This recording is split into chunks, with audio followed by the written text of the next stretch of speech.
যে মা চায়ের বাসন ধুচ্ছে, মায়ের চাও হয়ে গেছে। কাল খুব ভালো বৃষ্টি হয়েছে। এই যে মা আবার ওই মাছের মাথা ছিল সেটাই জল দিয়ে রাখলো।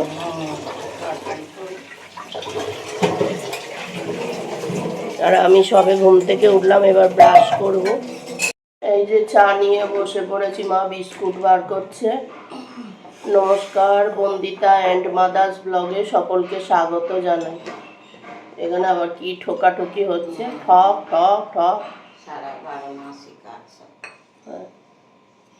চলো চা খাই। কালকে বৃষ্টি, বাবা দারুণ বৃষ্টি হয়েছে কালকে রাত্রে। ফ্যানটা আসতে করলো কখন? ওই তো কখন 4টের সময় না কটা উঠলাম, 4টের সময়। ও উঠেছি না বটো বাবা, হাওয়ার থেকে আওয়াজ হচ্ছে। হাওয়া তো হয় কিন্তু আওয়াজ হচ্ছে বলে আমার আওয়াজ হলে এখন বিরক্ত লাগে। নিজে কোনো আওয়াজ করি না কোনো জিনিসে, আর আওয়াজ খুব রাগ ধরে। এমনি নিজেরই যদি কোনো সময় জোরে একটু বাসনের আওয়াজ হয় নিজেরই খুব রাগ ধরে। ওই আওয়াজ পাওয়া একদম পছন্দ করি না। যারা চুপচাপ দুই মা মেয়ে থাকে, আবার নাতনি থাকলে তো খাওয়া নিয়ে কাজ উঠতো আর চিল করতো। বাবা রে, একটা বিস্কুট খাওয়াতে, বিস্কুট বার করেছে, বিস্কুট খাওয়াতে আমার সে গিলে ছোট ছোট টুকরো করে দিচ্ছি, চিবা ধরেছে গিলে বকে বকে ওই একটা বিস্কুট খাওয়াতাম। রে বাবা, আচ্ছা মঙ্গলবার, হ্যাঁ সব বন্ধ করিয়া। তোর ওইটা বলি বগলটা সেলাই খুলে গেছে, এখন তো পড়া জামাটা পাট করে তুলে রাখতে হবে।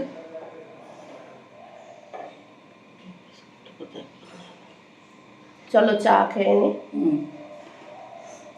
কি হয়েছে, কি মঙ্গলবার কোথায় বন্ধ? ওপারে খোলা, এপারে বন্ধ সব। একটু সুতো আনতে হবে, সে যাওয়া হচ্ছে না। ওটাই তো সাদা সুতো দিয়ে। হ্যাঁ সাদা সুতো ফুরিয়ে গেছে। আর ওই জামাটা একটা টিপকল লাগাবে। ওইটা একটু শুধু দেখে হরিমতির পাশে স্কুল খোলা আছে, কত তারিখ? 2 তারিখ তো আজকে খোলা আছে, কালকে বন্ধ থাকবে। আর ওই জামা দুটো কালকে দেখালাম না, ভি নেক আছে তো, একটা মা বোতাম এই হুক বসিয়ে দিয়েছে, আর একটা বোতাম এই টিপকলটা বসাবে। চলো চা খেয়ে নি। কেন অ্যাক্টিভ মাখবো, অনেকদিন মুখে কিছু মাখা হয়নি।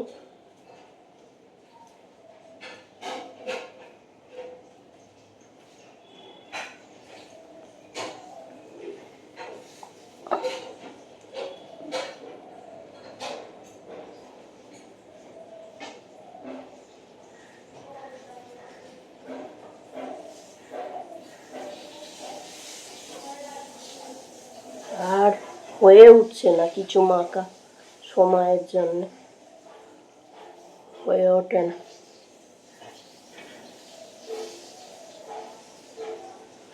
হয়ে গেছে, আমি যা কিছুই মাখি একটু ঘাটটা গলাটাও একেবারে মেখে নিই।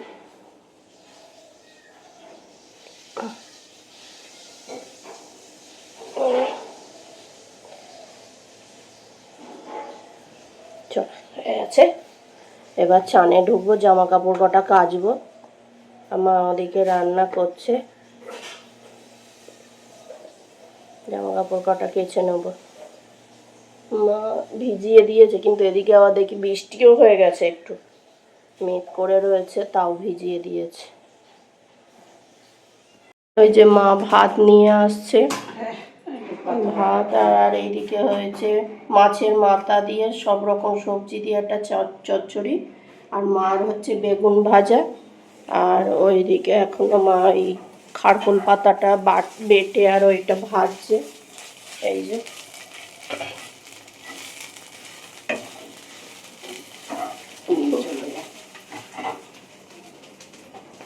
চলো আমি রেডি হয়ে গেছি। এই যে আমি রেডি হয়ে গেছি, এইবার খেতে বসবো। এই যে মা চা বসিয়েছে। ওইদিকে কি করছো মা? ওগুলো এই বড়াগুলো ভাজছি। আর চায়ের জল ফুটে গেল তোমার? আচ্ছা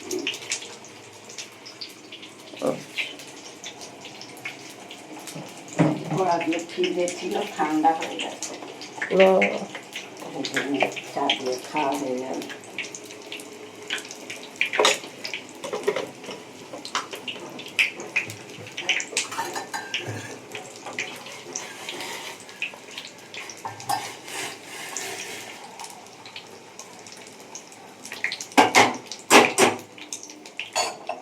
এটা চল আমার চাটা আমি নিয়ে যাই।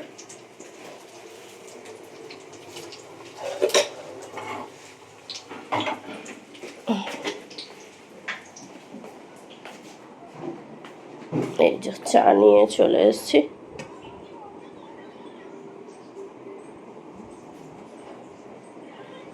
অফিস থেকে এসে একটু শুয়ে পড়েছিলাম। এই তো আমাদের চা চলে এসছে, আর হচ্ছে টোস্ট বিস্কুট। টোস্ট বিস্কুটগুলো কেমন ইয়ে হয়ে আছে, নরম হয়ে গেছে। এনেছই মনে হয় নরম, গায়ের বউ দিল তো, একদম নরম বিস্কুট। তাহলে চা খেয়ে নি, মাও খাচ্ছে। কি করবো, তো দিতে পারবো না, খেতেই হবে। মা বলছে ফেলে তো দিতে পারবো না, খেতেই হবে। আর ডগি খাবে না, ও খাবে না এইসব বিস্কুট, তরকারি বিস্কুট খাবে না, মিষ্টি বিস্কুট খাবে, নোনতা বিস্কুটও খেতে চায় না ও। হ্যাঁ, ও নোনতা বিস্কুটও খেতে চায় না, মিষ্টি বিস্কুট। চলো চা খাই। তরকারি গরম বসিয়েছি, আর এই মাছের মাথা দিয়ে চচ্চড়িটা মা খুব সুন্দর করেছে, কিন্তু বেগুনে এত দানা আমার গায়ে গোটা গোটা বেরিয়ে গেছে। খুব সুন্দর হয়েছে চচ্চড়িটা, খেতে দারুণ হয়েছে। মা চচ্চড়ি সবই ভালো করে। ওইসব তরকারি গরম করে নিই। এই যে পাতা বাটাটাও দারুণ খেতে হয়েছে, কিন্তু খুব গলায় আর মুখে লেগেছে। মাকে তো ওই জন্য বললাম আর একটু, মা বললো তাহলে আর একটু নেড়ে নেবো। বললাম হ্যাঁ একটু নেড়ে নাও, আর একটু লেবুর রস দিয়ে দাও। মা বললো তো লেবুর রস দিয়ে আর একটু নেড়েছে। শুকনো জায়গায় তাও কেন এতে লাগলো। এই যে বসে বসে টিভি দেখছি, মা ওদিকে শুয়ে পড়েছে, আর অফিস থেকে এসে আমি একটু শুয়ে ঘুমিয়ে নিয়েছি। আর হচ্ছে যে ডগিটাকে খেতে দিলাম, আমি ডিনার করলাম, মা আর আমি দুজনেই করেছি। করে আর এই মা রুটি খায় দুটো, আর আমি অল্প কটা ভাত খাই। মা রুটিটা সকালেই করে রাখে। মা বলছে টিভি ছেড়ে উঠতে পারে না। কত সময় লাগে, কিন্তু ততক্ষণ আমার টিভি দেখে নেবো, ততক্ষণ মা টিভি দেখে নেবে, ব্যাস হয়ে যাবে। যাই হোক, এসে ভালোই ঘুমটা দিয়েছি। ভিডিওটা তাহলে এখানেই শেষ করছি। তোমরা সবাই সুস্থ থেকো, ভালো থেকো, সাবধানে থেকো। আর ভিডিওটা যদি ভালো লেগে থাকে তাহলে লাইক করো, কমেন্ট করো, সাবস্ক্রাইব করো। দেখা হচ্ছে নতুন একটি ব্লগে।